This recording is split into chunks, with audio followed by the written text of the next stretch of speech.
Hello दोस्तों, एक बार फिर से स्वागत है आप सभी लोगों का कॉमर्स विद अनिल सर में। तो दोस्तों, इकोनॉमिक्स का हम थर्ड चैप्टर पढ़ रहे थे जिसका नाम है डिमांड एनालिसिस।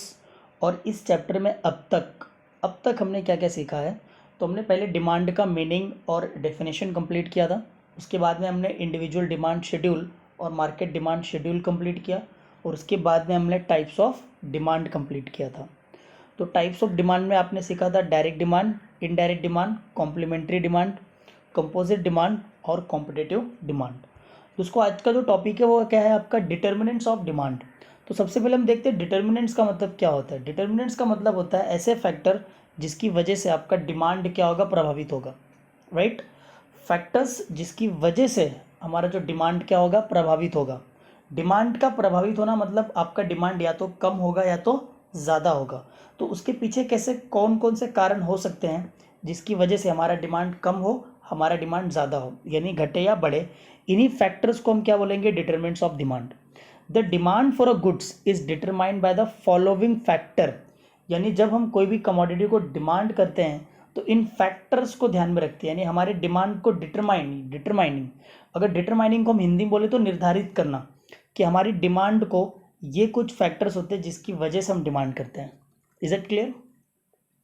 तो आइए हम देखते हैं ऐसे कौन कौन से फैक्टर्स हैं जो डिमांड को प्रभावित करते हैं या डिमांड को निर्धारित करते हैं। तो देखिए, पहला फैक्टर आपका कौन सा है, price. Price determines the demand for the commodity to a larger extent. क्योंकि प्राइस की वजह से हम डिमांड करते हैं। राइट, अगर हमको कोई प्रोडक्ट बहुत महंगा पड़ रहा है तो हम नहीं खरीदते हैं, अगर सस्ता पड़ रहा है तो हम उसको खरीद लेते हैं। अगर कहीं पे कोई चीज़ सस्ती मिल रही है तो हम उसको ज़्यादा बल्क क्वांटिटी में खरीद लेते हैं, अगर महंगी मिल रही तो हम कम खरीदते हैं। तो प्राइस की वजह से हम डिमांड क्या करते हैं, कम या ज़्यादा करते हैं। राइट, तो इसमें लिखा हुआ है कि consumer prefer to purchase. Right, आइए देख लेते हैं एक बार जरा क्या लिखा हुआ है कि price determines the demand for the commodity to a larger extent. Consumer prefer to purchase a product in large quantities when the price of the product is less, and they purchase product in small quantity when the price of the product is high। ये starting में मैंने आपको बता दिया कि price एक important factor है जिसकी वजह से हमारा डिमांड प्रभावित होता है। राइट, या प्राइस क्या करता है, हमारे डिमांड को डिटरमाइन करता है। तो there is a inverse relation between price and quantity demanded. तो इसका मतलब क्या हुआ, जब प्राइस कम होगा तो डिमांड बढ़ जाएगा, और जब प्राइस बढ़ जाएगा तो हम लोग का डिमांड क्या हो जाएगा, घट जाएगा। इसका एक सिंपल सा एग्जांपल ले लो कि जैसे कि आप मार्केट जाते होगे तो जहाँ पे सस्ती चीज़ मिल रही होगी वहाँ पे क्या होगा, लोगों की भीड़ ज़्यादा होती है, जहाँ पे महंगा मिल रहा होगा वहाँ पे कम होती है। उसके अलावा जब मॉल्स वगैरह में हम लोग जाते हैं ना, तो जिस दिन ऑफर रहता है यानी डिस्काउंटेड प्राइस पे गुड्स हमको मिल रहे होते हैं, तो उस दिन भीड़ बहुत ज़्यादा होती है, यानी प्राइस कम होता है और डिमांड उस दिन ज़्यादा होती है, लोग ज़्यादा से ज़्यादा वहाँ पे परचेस करते हैं। और जिस दिन वहाँ पे प्राइसेस नॉर्मल रहेगा तो भीड़ भाड़ भी क्या रहता है, वहाँ पे नॉर्मल रहता है। करेक्ट। तो आइए अगला पॉइंट की तरफ बढ़ते हैं, दैट इज इनकम। तो कोई income of the consumer decide the purchasing power. Most important चीज़, क्योंकि अगर आपको कोई भी चीज़ परचेस करनी है तो you must have the purchasing power. Right, और परचेसिंग पावर आती कहाँ से, इनकम से। राइट, आपका जितना ज़्यादा इनकम, आपका परचेसिंग पावर उतना ज़्यादा। राइट, सिंपल सा एग्जांपल है, जो आपके अमिताभ बच्चन साहब है, अमिताभ बच्चन 1.5 लाख की घड़ी पहनते हैं, 2 लाख की घड़ी पहनते हैं। व्हाट इज रीज़न, क्योंकि उनके परचेसिंग पावर बहुत हाई है ना, पैसा बहुत ज़्यादा है उनके पास, इनकम इतना है कि 2 लाख की घड़ी पहन सकते हैं। यार हमारे और हम चीज़ ऐसे लोगों तो भी नसीब नहीं है फिलहाल, इन फ्यूचर हो सकता है कि हम भी पहने 2 लाख नहीं 5 लाख की घड़ी पहने। ड्रीम्स बड़े रखने चाहिए, एम्बिशियस होना बहुत इंपॉर्टेंट होता है लाइफ में। क्योंकि मेरी एक स्टेटमेंट है, मैं हमेशा ये बोलता हूँ कि अगर हम देखिए, अगर हम छोटे सपने देखेंगे, राइट, छोटे सपने देखेंगे तो कुछ मिलेगा नहीं, और बड़े देखने से कुछ जाएगा नहीं। तो सिंपल चीज़ है, हमेशा बड़े सपने ही देखो। ठीक है, तो जितना ज़्यादा आपके पास इनकम होता है उतनी ज़्यादा हमारी क्या होती है, परचेसिंग पावर होती है। और जितनी ज़्यादा परचेसिंग पावर उतना ज़्यादा डिमांड। यानी आपके पास परचेसिंग पावर है तो आप डिमांड करोगे, परचेसिंग पावर नहीं है नहीं डिमांड करोगे। ज़्यादा परचेसिंग पावर है ज़्यादा डिमांड करोगे, कम परचेसिंग पावर है कम डिमांड करोगे। तो rise in the income will lead to the rise in demand for the commodity, and fall in the income will lead to the fall in the demand for the commodity। Is it clear? I hope आपको ये point clear रहेगा। तो आइए हम third point की तरफ बढ़ते हैं, prices of substitute goods. Right, क्या बोला मैंने, prices of substitute goods. Now याद है आपको सब्स्टिट्यूट गुड्स क्या होते हैं? सब्स्टिट्यूट गुड्स यानी competitive good, right. Competitive goods में हमने सीखा था ना टाइप्स ऑफ डिमांड, और टाइप्स ऑफ डिमांड में हमने क्या सीखा था? Competitive demand. और कॉम्पिटिटिव डिमांड में हमने क्या सीखा था? Substitute goods.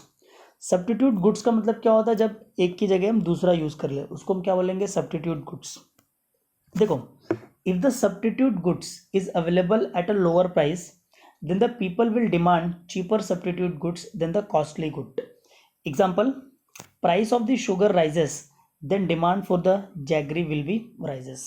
देखिए शुगर तो आपको पता होगा शुगर क्या होता है, राइट। जैगरी का मतलब होता है गुड़, ठीक है। मुंबई वगैरह में भी आपको देखोगे तो मिलता है, एक पिरामिड टाइप का रहता है यार, हाफ केजी का रहता है, तो वो गुड़ होता है अलग अलग कलर में। अब विलेजेस में जाओगे तो छोटे छोटे टुकड़े में मिलता है, पत्थर की तरह रहता है, खाने में अच्छा होता है। बट वो मैंने बचपन में बहुत गुड़ खाया था। मैं 3 बजे उठ जाता था मम्मी के साथ में, और रोटी और गुड़ मेरा फिक्स होता था, चपाती के साथ एक गुड़ फिर खाता था मैं अर्ली मॉर्निंग 3 o'clock, बिकॉज मैं विलेज से, तो क्योंकि वहाँ पे क्या होता था उस वक्त, हम लोग के घर से जो गेहूँ होता है तो उसको हम लोग चक्की पे या फिर क्या बोलते हैं आप लोग, जो भी रहेगा, पीसने के लिए नहीं देते थे। तो घर पे एक होता था, उसी को चला चला के मम्मी पीसती थी। तो उस टाइम पे मैं वहाँ पे गुड़ रोटी खाया करता था, तो गुड़ से मुझे याद है कि वो बचपन की चीज़ है, ठीक है। आप लोगों को बुरा लगा हो तो सॉरी यार, मेरे बचपन की चीज़ों के बारे में, ठीक है। फिलहाल मैं आपको क्या बता रहा था कि पहली चीज़ तो सब्स्टिट्यूट गुड्स का मतलब समझिए। सब्स्टिट्यूट गुड्स मतलब क्या होता है? जब एक की जगह दूसरा, यानी अगर आपको शुगर चाहिए और शुगर नहीं है तो आप उसकी जगह गुड़ ले सकते हो। तो ऐसे केस में होता क्या है, अगर जो आपका सब्स्टिट्यूट गुड्स है वो कम प्राइस में अवेलेबल है तो हम उसका डिमांड क्या करेंगे? ज़्यादा। कॉस्टली वाले गुड्स को क्या करेंगे? हम कम डिमांड करेंगे, राइट। वही बोला गया if the price of the sugar rises, जैसे कि शुगर और जैगरी ये दोनों क्या है? सब्स्टिट्यूट प्रोडक्ट्स है, ये सब्स्टिट्यूट गुड्स है। जब शुगर का प्राइस बढ़ जाएगा तो जैगरी का डिमांड क्या होगा? राइज हो जाएगा, यानी बढ़ जाएगा, क्योंकि शुगर लोगों को क्या क्या पड़ेगा? कॉस्टली, लेकिन जैगरी लोगों को क्या पड़ेगा? सस्ता।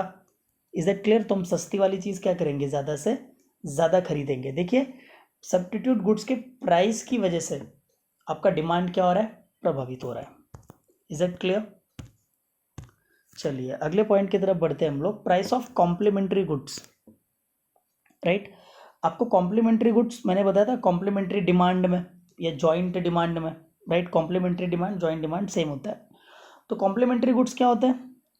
कॉम्प्लीमेंट्री गुड्स मतलब जब दो या दो से, मतलब दो गुड्स मिलके एक सिंगल वांट को जब सेटिस्फाई करेंगे उनको हम कॉम्प्लीमेंट्री गुड्स बोलते हैं, करेक्ट। तो देखिए यहाँ पे क्या बोला गया है कि change in the price of the one commodity would also affect the demand for the other commodity, right.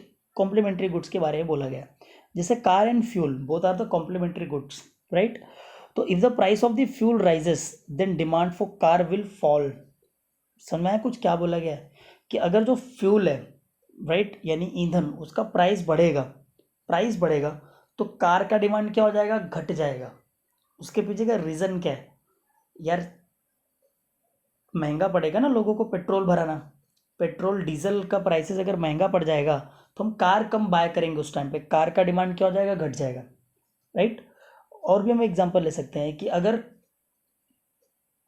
Car सस्ती हो जाएगी, राइट, कार अगर सस्ती हो जाती है तो पेट्रोल का डिमांड क्या हो जाएगा? बढ़ जाएगा, क्योंकि ज़्यादा लोग कार खरीदेंगे तो ज़्यादा क्या होगा? पेट्रोल का कंजम्पशन होगा। Is it clear? देखो कॉम्प्लीमेंट्री गुड्स की वजह से भी डिमांड क्या हो रहा है? प्रभावित हो रहा है। Is it clear? चलिए अगले पॉइंट की तरफ हम बढ़ते हैं, that is nature of a product. देखिए नेचर ऑफ अ प्रोडक्ट आपने 11th स्टैंडर्ड की इकोनॉमिक्स में आई थिंक सो सीखा हुआ था। मैं बोल रहा हूँ आई थिंक सो, आपको करना चाहिए श्योर सर हमने सीखा हुआ है एग्जैक्टली। तो दो टाइप के गुड्स होते हैं आपके, राइट। एक होता है नेसेसिटी गुड्स, राइट, जो आपको चाहिए ही चाहिए, और सेकंड वाला कौन सा होता है आपका? लग्जरियस गुड्स, राइट, जो नहीं भी मिलेगा तो भी चल जाता है। Is it clear? So nature of product देखिए, if the commodity is necessity and its use is unavoidable, यानी कोई ऐसी कमोडिटी है जो नेसेसिटी है और उसको उसका यूज़ अवॉइड नहीं हो सकता, तो then the demand will continue to be the same irrespective of या करस्पॉन्डिंग द प्राइस। देखिए जो नेसेसिटी गुड्स होते हैं ना, नेसेसिटी गुड्स का डिमांड ऑलवेज सेम होता है, कभी घटता कभी बढ़ता नहीं है, राइट।